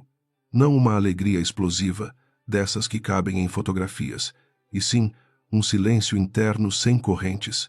Antônio caminhava ao lado dela com a pasta final do divórcio, e Sofia a aguardava no carro com café quente e uma impaciência carinhosa. Augusto enviara uma mensagem dizendo que Elisa teria orgulho. Helena leu e ficou parada por um momento na escadaria. Durante anos, sua vida fora definida por aquilo que escondia, suportava, investigava ou perdoava. Agora, ela podia escolher. Ela escolheu voltar ao apartamento de Higienópolis antes de qualquer celebração. Abriu as janelas, deixou a luz entrar, retirou das estantes os últimos documentos relacionados a Marcelo e guardou tudo em uma caixa identificada para arquivo jurídico. Depois tirou do armário uma manta clara que pertencera à mãe e a colocou sobre o sofá onde dormira nos dias mais difíceis. O lugar já não parecia refúgio de guerra. Parecia casa. Na cozinha, preparou chá e ficou ouvindo o ruído da rua, esse som comum que, Depois de grandes tempestades, parecia milagre. Mais tarde, Daniel enviou o primeiro relatório trimestral do novo canal de integridade. Havia denúncias, correções, treinamentos realizados e 2 promoções revisadas por critérios mais justos. Lúcia escrevera uma nota breve, agradecendo a mudança de cultura. Helena leu tudo com atenção. A justiça completa talvez fosse impossível, mas a justiça concreta existia em medidas assim, pequenas o bastante para não virarem lenda, e grandes o bastante para alterar destinos. Pensou nas mulheres que permaneciam caladas em salas de reunião, nos funcionários que engoliam medo, nos doentes desacreditados por quem tinha poder. Pensou que sobreviver também impunha responsabilidades. 1 ano depois daquela noite de inverno, Helena compareceu a um evento da Fundação Duarte para anunciar um programa de apoio a profissionais denunciantes e mulheres vítimas de abuso patrimonial ou moral em ambientes corporativos. Não usou sua história como espetáculo, mas também não a escondeu atrás de frases genéricas. Disse que muitas violências começavam quando alguém poderoso convencia todos ao redor de que a vítima era exagerada, ingrata ou instável. Disse que documentos importavam, testemunhas importavam, mas que a primeira prova de uma vida digna era a recusa íntima de aceitar a humilhação como destino. Ao final do evento, uma jovem analista se aproximou e contou, com voz baixa, que pedira ajuda depois de ouvir o discurso. Helena segurou suas mãos por alguns segundos. Viu naquele rosto uma mistura conhecida de vergonha e esperança. Não fez promessas impossíveis. Apenas indicou a equipe certa, garantiu confidencialidade e disse que ela não precisava enfrentar tudo sozinha. Enquanto a jovem se afastava, Helena sentiu que a noite do hospital, embora jamais desejada, havia sido transformada em algo que Marcelo nunca poderia compreender.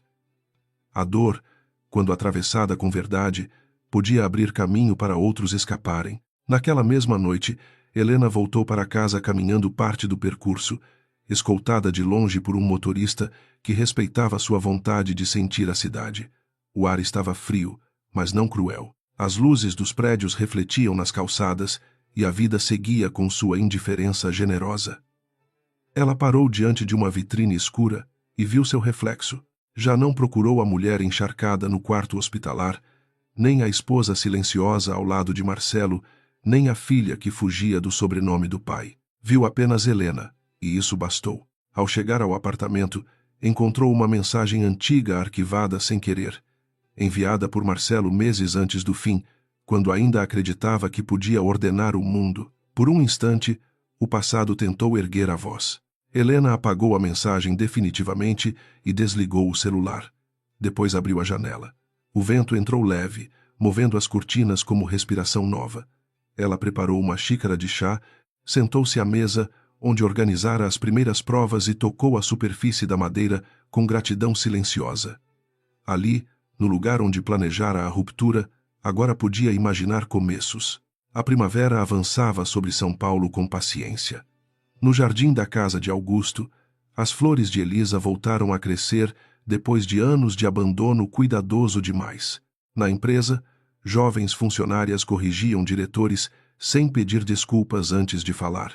Lúcia sorria mais. Daniel aprendia que lealdade verdadeira não era proteger chefes, mas princípios. Sofia continuava reclamando que Helena trabalhava demais. Antônio seguia chamando-a de doutora quando queria provocar. A vida não se tornou perfeita, porque finais perfeitos pertenciam a mentiras frágeis. Tornou-se verdadeira, e isso era infinitamente melhor. Helena nunca esqueceu a água fria. Não tentou transformar a memória em algo bonito. Algumas lembranças mereciam permanecer duras, para que ninguém romantizasse sobrevivência. Mas ela já não tremia ao evocá-la. Lembrava-se da dor, sim, do choque, da humilhação, do olhar de Marcelo esperando quebrá-la, e lembrava-se também do instante seguinte, quando abriu os olhos e compreendeu que ninguém podia retirar dela aquilo que havia construído por dentro. Aquele foi o verdadeiro começo, não a revelação de seu pai, não a queda do marido, não a vitória pública, mas a decisão silenciosa de não se abandonar. Na última noite do ano, Helena jantou com Augusto, Sofia, Antônio, Marina, Daniel e Lúcia. A mesa era simples para os padrões da família Duarte, mas cheia de uma alegria tranquila. Brindaram ao trabalho concluído, aos processos ainda em curso, às pessoas protegidas e às verdades que haviam sobrevivido ao medo. Augusto ergueu a taça para a filha e disse apenas que ela trouxera luz onde todos preferiam cortinas fechadas. Helena sorriu. Não precisava mais provar que merecia estar ali. Não precisava esconder força para ser amada. Não precisava aceitar frio para reconhecer calor. Depois do jantar, ela saiu ao jardim. O céu estava limpo e a cidade brilhava ao longe como um organismo imenso, imperfeito e vivo. Helena pensou em Marcelo, não com saudade, mas com a compaixão distante que se dedica a alguém incapaz de compreender a própria ruína. Pensou em Clara, em sua ambição sem raiz, talvez ainda culpando o mundo por consequências que nasceram de suas escolhas. Pensou na mãe, no pai, em si mesma. Então respirou fundo. O ar da noite tocou seu rosto sem feri-la. Pela primeira vez em muito tempo, o frio era apenas frio.